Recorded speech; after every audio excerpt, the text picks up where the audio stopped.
Welcome back, folks, to the Get a Grip on Lighting podcast. On today's show, you have Michael and Greg live from Louisville, Kentucky. Louisville, Kentucky. This episode of the show is sponsored by Kurtz on Lighting. Go to KURTZON. .com, baby. KurtzOnLighting.com. Specification. What can I say, man? We've been talking about Kurtz on so much, but I mean, unique fixtures. Yeah, they're awesome. I mean, you've got when you need a unique application, Kurtzon's got it. In other words, look for them. They've got medical. They've got vandal-proof. They've got tunable white fixtures. They've got everything you need. Go to KURTZON.com. Tell them Get a Grip on Lighting sent you. Or else you're gonna get the Louisville Slugger, son. Come on, man. Look at that thing. That's a beast right there. I gotta buy me one of these. I think we have a couple here. Yeah, I'm not taking one.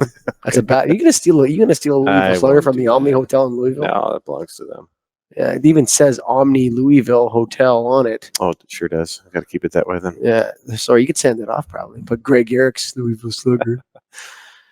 Well, we had a unique deal go on here, man. It was fun as heck, man. I'll tell you that. I'm real honored that the IES invited us. They had us here. They all came on the show. Tom Butters. Hey, Tom. Thank you so much, man. That was really a good time we had, and it was fun and meeting all those great people and learning so much, Greg. Yeah, and we recorded 10 podcasts. We did them live at the show in 2 days, and they're all about a half hour a piece. So that means over 5 hours of material. I was super nervous about this. You know that? Why is that? Just coming in, bringing all the gear, my border problems and all that sort of stuff, getting stopped at the border and then setting it up. And Scott back in the studio in Toronto. Hey, Scott, by the way, great job to Scott. We haven't even said thanks to Scott yet. Scott. Scott, you did a great job doing all this sort of stuff. So, Greg, what's your plan for this one? So we have 10 podcasts that we recorded here. They were released live, so they're already out there, but we're going to combine them all into one spot that we'll put on the Get a Grip on Lighting website. So you can always reference back to this conference and the content we covered, because this is some of the best content we've done. The 10 that we recorded. Start with them. Tim Licitra and Jennifer Jakes.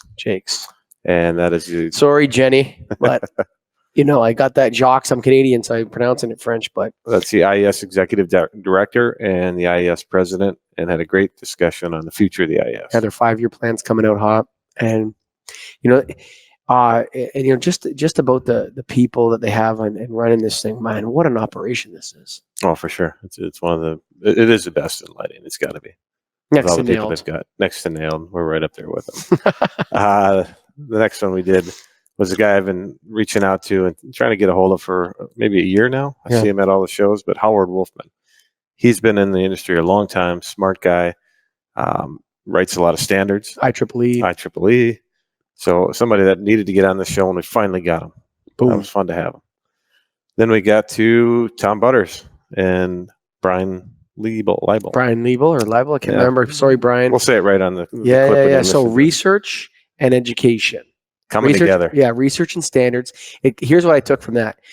The research leads to the standards, and the standards leads to the education. Yes, correct. And I didn't understand why they wanted to do it until it became so obvious after. But this organization is really dedicated to research, dude. Oh, they're dedicated to doing the right thing. And that's what it's all about. And research, to do the right thing takes research. There's funny because in NAILD, you got a lot of egos. Right? They're business owners. Yeah, you get a lot of egos in NAILD. They're holding bats. And they walk around with Louisville Sluggers in their heads. They start podcasts. Who do these NAILD guys think they are? These egotistical narcissists. But, there's not a lot of egos in the IES, dude. No, they kind of set it aside for the greater good to get everybody together, which is awesome. And I hate volunteerism, mate. You said that in one of the podcasts. So many times. I find volunteerism so frustrating. Because you've been in a frustrating situation with many times, man. I told you about my recent trip, how frustrating it was. Oh, yeah. Like how brutal it was and how bad it was. It was organized by volunteers, and they didn't take the time to do it right. And it really, really bothered me. And I felt like wouldn't it be better if we all just paid $200 more and got something to professionally do this for us? That's right. But in the IES, man, volunteerism works, bro. Yeah. No, they do really well. Like these people are so dedicated to this stuff, and then it really is awesome. Actually, that's a culture thing, dude. Yeah, It's a for sure. culture of good volunteerism. For over 100 years. Yeah, man. Crazy. Next one we did was with somebody younger than us, which doesn't happen all that often. Tony Esposito, and then Jason, I didn't catch his last name offhand, but Livingston. Livingston, yes. Yeah. And they are in charge of the room that is running the TM 30. Getting all Technical these Memorandum measures. 30, which is, they're looking to push that out to replace CRI. Yeah, and it was an awesome room experience that we got to go in. I point behind me because it was right next door to us. But CRI is such a load of crap, you know that, but it's all we have. For now. And that's what they're making a push for, is this new metric. And it was great to actually see it in action and have a good in-depth discussion with those two on that. Yeah, for sure. Then we went on to Brianne and Alex, both IES. Brianne's a firecracker, bro. She was awesome. Yeah, I wasn't expecting it from her. She was the education coordinator. Yes. Working with Tom Butters, and then Alex Baker. She's so frank. Yeah. Like, she just says it, and it's like, yes, I like you. Yeah, for sure. You know, it's like, and when we were chatting with her and with Alex, they didn't even need us. Yeah, we could have just moved off to the side. Yeah, and just let them go at each other for a while and try to figure it out, because, I love the realism that they both brought.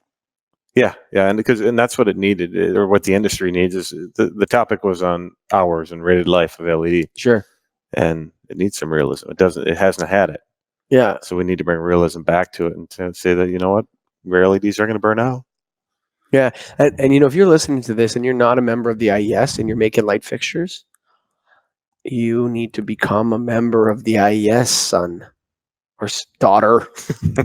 Seriously, because we need everybody needs to be brought into this organization. I think that's making light fixtures, dude. If you're in lighting, you got to be. Not all of the distributors are going to join an IES. Like, if you're selling light bulbs every day, replacement orders and stuff like that, I get it. It's another expense. It's sending, it may be some distributors don't need it, but a lot of distributors see themselves as a source of knowledge for their customers. Not all. Not all distributors need it. You know what I mean? Right, and it's not an insult to them. No. You know what I mean? It's like, that's not their bag. Yep. They're just, hey, what do you want? You want a case of 741K T8s? There you go. Yep. Right. Oh, you have some ballast? Yeah, here you go. Right.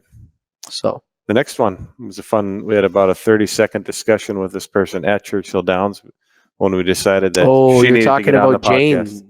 Jane, the Queen of the Jungle. Queen of the Jungle. Great discussion on, there's more than humans on the planet that are affected by light. Yeah, for sure.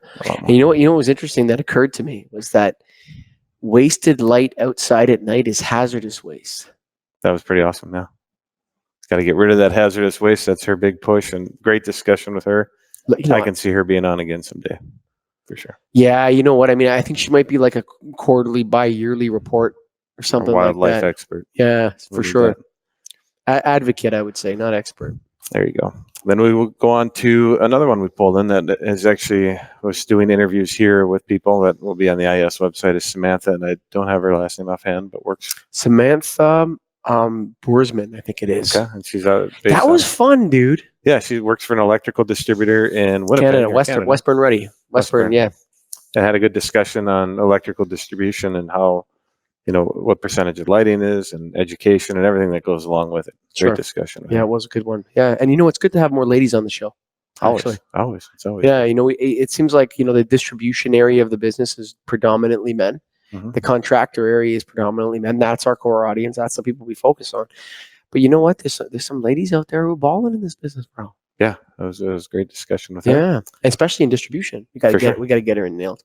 She's coming. And then the next one we had was Megan Carroll, who I heard talk a number of times up in front of everybody, and I thought she was just running the show, and that was her job. Turns out, back to what you pointed out earlier, she's a volunteer. She's a lighting dork volunteering to run this thing. Unbelievable, dude. And does awesome job. Did an awesome job running this show. So I told her that we need someone to run the Nailed convention, and she volunteered to do that too. I heard that's what I heard. Beautiful. Yeah. Thanks, Megan. No, great discussion. She's actually a manufacturing rep who we haven't had any of those on the show yet. So had a good discussion around that too. Yeah, she straightened us out a little bit. Yep. And then we closed it out with Brad Schlusselman on glare, an important topic in lighting, something that we need to have more discussions about they had a room that they actually experimented on us. That's hilarious. Like the IES is so volunteer driven that people lined up and waited and made appointments to be experimented on and learn nothing. Exactly. Just to help create the experiment. We spent a half hour learning nothing other than what light we thought was. They made us look at 2 lights and say which one did we think was more discomforting. Yeah. What they're going to find. And like people were like lined up out the door to participate in this experiment. And we got experimented. And it's like, oh yeah, okay. So I'm here to participate in an experiment. What am I going to learn? No. Just sit there. All you got to do is tell me which one hurts your eyes more. This one or this one. This one or this one. This one or this one. This one or this one. And it's like, but people were crowding to get in there, dude. Yeah. Just shows you what this organization's all about. Totally, man. That was our recap of the 10 episodes we did. There's going to be a lot more of these coming at shows in the future. We had great discussions with a few other ones, so look for more of that. What's your overriding feeling? What's the theme now? For lighting? Lighting. Is it just we got to get this thing right? I think that's what it is. I think it's like the IES is back. They're in charge again. That's it. Yeah. Let's get it back. Let's get our industry back, and let's get it back and do it right. Yeah. No more junk. All these smart people here that are volunteering hours and hours and hours every year to come up with these standards and come up with these metrics and to help the industry out. And people are not listening to them enough. They need to. People need to get into this organization that aren't in it. Yeah, people need to understand that lighting does matter. Yeah, and good lighting is what you need to do, and that's what they're all about. And that's what I think maybe forget about all the regulations and all that. Mm-hmm. It might be worth one single regulation where it comes down that if you want to manufacture and sell lighting sources and lighting fixtures in North America, you have to be a member of the IES. Start there. You heard it here. Get it started. Thank you for listening, folks, to the Get a Grip on Lighting podcast. These episodes, and you know what, Andrew? We are super grateful to you, president of Kurtz on Lighting out of Chicago. Yeah, he's been one of our first sponsors in the show and was our first live stream sponsor and a listener. Great person, great company. It just shows you this is a perfect type of company that is an IES member, is doing business the right way, is trying to get people the right light and do it right. And it shows that they've been in business for over 121 years. 4 generations. What can you say? Unbelievable, man. So go to KURTZON.com, baby. That is kurtzon.com. We're talking specification grade, son. Get after it. Thank you for listening.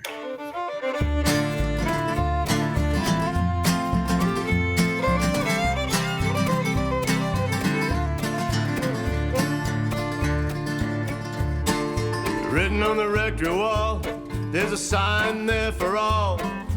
You are lost, Lord is there to find you.